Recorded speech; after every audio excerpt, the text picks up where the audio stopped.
Halo pecinta catur, selamat datang kembali di Catur Talk Indonesia. Lagi-lagi partai yang sangat menarik teman-teman pada Title Cup yang menunjukkan bahwa Magnus Carlsen adalah salah satu pemain terbaik, khususnya Master Endgame teman-teman, saat menghadapi Grandmaster dari Chile, Rodrigo Vasquez. Dan langsung kita menyimak permainannya. Magnus Carlsen memulai langkah dengan pion ke-4, dibalas C6 memilih pertahanan karokan, kuda ke F3, D5, dan inilah mengapa kita katakan teman-teman bahwa Magnus Carlsen adalah pemain terbaik menuju endgame, di mana saat ini ia sebagai pemegang buah putih memainkan D3 dan dengan pion ke D3 teman-teman dinamakan dengan endgame offer atau penawaran endgame pada Caro-Kann defense. Dan tentunya dengan senang hati kita menerima pertukaran pion terjadi, memberikan langsung endgame juga saat ini. Raja menerima dan kita lihat bahwa putih tidak bisa lagi rokade ke depan, sudah terjadi pertukaran menteri. Gajah ke G4 langsung mengepin kuda, gajah ke E2 saat ini, kuda ke D7 pengembangan, kuda ke D2 menawarkan lagi-lagi endgame simplifikasi. Gajah mukul gajah skak, raja menerima, kuda ke F6 berkembang, dan F3 ke depan mensupport pion satu sama lain supaya ke depan kuda bisa bermanuver mengaktifkan diri. Pion ke G6 mempersiapkan fianchetto, lalu rokade ke depan, kuda ke C4 fokus rencana, gajah ke G7, dan gajah ke E3 berlanjut. Bagaimana hitam melanjutkan? Ia memilih pion ke B6. Sebelumnya teman-teman di dalam pose seperti ini, bahwa langkah menarik kuda ke sentral bisa dimainkan oleh hitam, terlihat mengorbankan kuda, tetapi kompensasi membuka diagonal gajah. Semisal seperti ini, bahwa pion menerima kuda, maka pion menerima pion mengancam kuda, di mana kuda ini sebagai pelindung pion B2, maka C3 adalah pilihan yang wajib dimainkan putih, memberikan kuda kembali, dan inilah kira-kira posisi yang terjadi, dan tentunya masih sama kuat.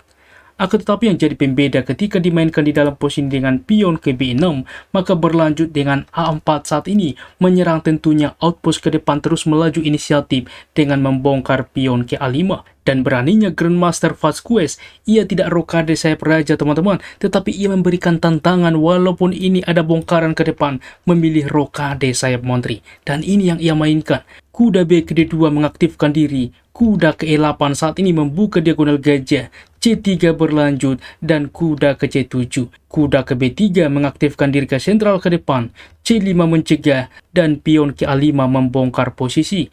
Raja ke B7, di sini benteng ke D1, kuda ke E5 lagi-lagi menawarkan endgame, simplifikasi penyederhanaan buah di atas papan.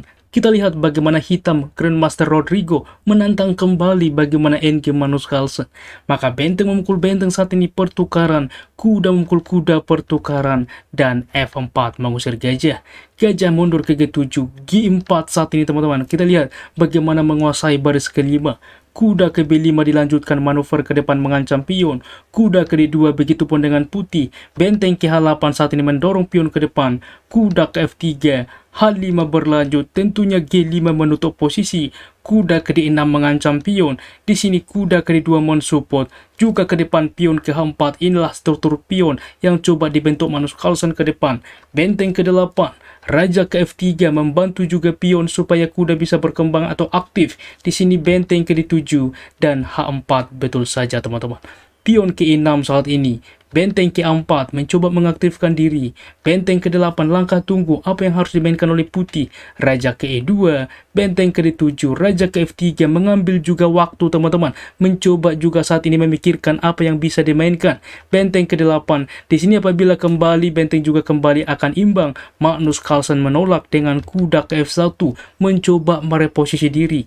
Raja ke C6 saat ini. Pertukaran pion terjadi membuka juga ke depan file A. Di sini kuda ke G3 dengan ide lanjutan ke depan memajukan pion ke F5. Langkah juga ke depan untuk menguasai baris ke-7 dicegah oleh hitam memainkan benteng ke D7. Tetapi sebelumnya teman-teman bahwa raja ke B7 adalah pilihan terbaik, tetap juga mencegah benteng tentunya. F5 misalkan, maka gajah ke E5 kembali mengancam kuda. Misalkan pertukaran pion terlebih dahulu menerima kuda pertukaran, barulah pion memukul pion, dan ini pun masih cukup solid teman-teman. kita kembali di dalam posisi dimainkan benteng ke D7, tetapi F5 juga fokus rencana.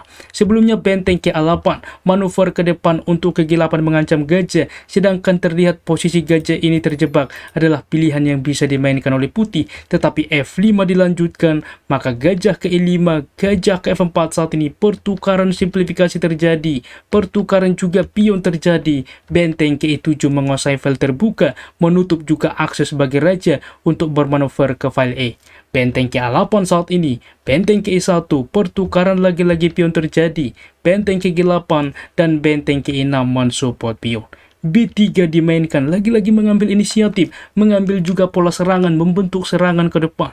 B5 saat ini begitupun dengan hitam, raja ke F3, B4 ditutup posisi C4, raja ke D7, dan benteng ke A8. Kita lihat walaupun waktu dari Magnus lebih sedikit teman-teman, tetapi perjuangannya kita akan melihat ke depan, raja ke C6, benteng ke A7, raja ke B6, benteng ke G7 saat ini, raja ke C6, benteng ke A7, dan kita lihat di sini juga langkah repetition tetapi ditolak, benteng ke H7 saat ini, bukan lagi ke petak G7, raja ke C6, benteng ke H6 mengancam pion. Di sini kuda ke F7 mengancam benteng. Langkah yang menarik teman-teman. Dalam sedikit waktu ditemukan kalkulasinya, raja ke F4 dimainkan Magnus Carlsen. Di sini raja ke D6, dan ini pilihan terbaik karena apabila diterima teman-teman benteng ini, pion menerima tak tercegah ke depan teman-teman.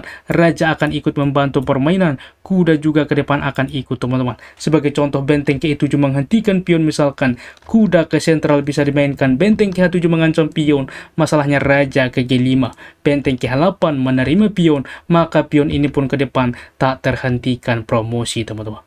Sangat-sangat menarik. Oleh sebab itulah di sini hitam memilih dengan raja ke D6, maka benteng ke H7 saat ini, kuda ke E5, di sini kuda melakukan skak, raja ke C6, kuda ke F2, lagi-lagi manuver yang coba dimainkan, benteng ke G7, benteng ke E8 dilakukan skak, raja ke C6, kuda ke F6 mengancam benteng, benteng ke E6, dan raja ke G3 saat ini. Raja ke petak B6 mencegah ke depan, manuver juga melakukan skak. Di petak A6 adalah pilihan, atau bahkan kuda ke D3 yang wajib dimainkan oleh hitam. Sebagai contoh, benteng saat ini menerima pion, kuda ke C1 mengancam akar pion teman-teman. Benteng ke H6 mengancam pion, maka kuda menerima pion, pertukaran kuda ke D2 lagi-lagi juga untuk mempersiapkan masing-masing promosi, dan ini pun masih komplit sebanding. Akan tetapi ketika dimainkan raja ke D6 oleh hitam, dan ini kesalahan teman-teman, benteng ke A7 memberikan akses, kuda ke C6 saat ini mengancam benteng, dan ini adalah langkah pressure teman-teman. Kita lihat waktu juga sudah sangat krisis, 3 detik. Percaya atau tidak bahwa di sini putih memiliki ancaman skakmat. Anda pause video ini, apa yang seharusnya dimainkan putih di posisi ini? Bagaimana teman-teman? Di sini Magnus Carlsen memilih dengan benteng ke G7 melewatkan langkah kemenangan, karena pastinya ini pasti langkah pre-move teman-teman. Sebelumnya di dalam posisi ini bahwa benteng ke D7 skak, satu-satunya raja ke E5, benteng ke D5 adalah skakmat yang bisa dimainkan Magnus Carlsen, tetapi ia melewatkan dua langkah skakmat. Ia memilih dengan benteng ke G7, tetapi lagi-lagi perjuangan terjadi. Di sini juga tekanan waktu, kuda lagi-lagi mengancam pion, sebuah opsi menawarkan pertukaran pion, tetapi disupport pion saat ini. Benteng untuk kembali seperti sebelumnya adalah pilihan, kuda ke D5, lagi-lagi kuda ke C6, kuda ke F4 dilakukan skak, raja ke F2, benteng menerima pion. Di sini juga benteng menerima pion skak, raja ke D7, kuda ke E6, di mana saat ini teman-teman mengancam pion forkingan ke depan. Benteng menghindar juga mengancam akar pion H4 adalah pilihan, tetapi kuda ke E5 mengancam kembali benteng. Tentunya saat ini kombinasi terbaik ditemukan Magnus, kuda menerima pion tempo skak, raja berpindah, benteng juga saat ini melakukan skak terlebih dahulu, mendapatkan kuda teman-teman. Di dalam posisi benteng menyelamatkan diri, maka kuda saat ini juga ke sentral, raja ke G6, benteng ke B5 menghentikan pion, B3 berlanjut, maka C5 promosi, raja ke F5, kuda melakukan skak, raja ke E5, maka pion ke C6 open skak, raja ke D6, benteng menerima pion saat ini, raja menerima pion, G6 mempersiapkan promosi, benteng menerima pion, G7 satu petak lagi promosi, benteng ke G4, kuda ke F5 mensupport pion. Di sini benteng ke G5 mengancam kuda, dan pion promosi kombinasi teman-teman. Diterima pengorbanan ini, akan tetapi konsekuensi kuda ke E7 skak, waktu yang sama mengancam benteng. Setelah langkah ke-78 ini, Grandmaster Rodrigo menyerah. Sangat-sangat menarik tentunya langkah selanjutnya. benteng akan tumbang, cukup mudah ke depan bagi Magnus memenangkan permainan. Sangat-sangat sengit kita lihat bagaimana endgame yang terjadi teman-teman. Dan ada pun tingkat akurasi ulasan permainan dari komputer menunjukkan sangat sengit. Magnus Carlsen 88,4% dan Rodrigo 84,6%. Demikianlah ulasan catur menarik hari ini. Jika suka, jangan ragu pencet like teman-teman, yang membuat kami semakin bersemangat lagi di dalam mengupdate konten catur menarik lainnya dari seluruh dunia. Catur Yes Indonesia Jaya, keep sharing and keep loving. Bye-bye.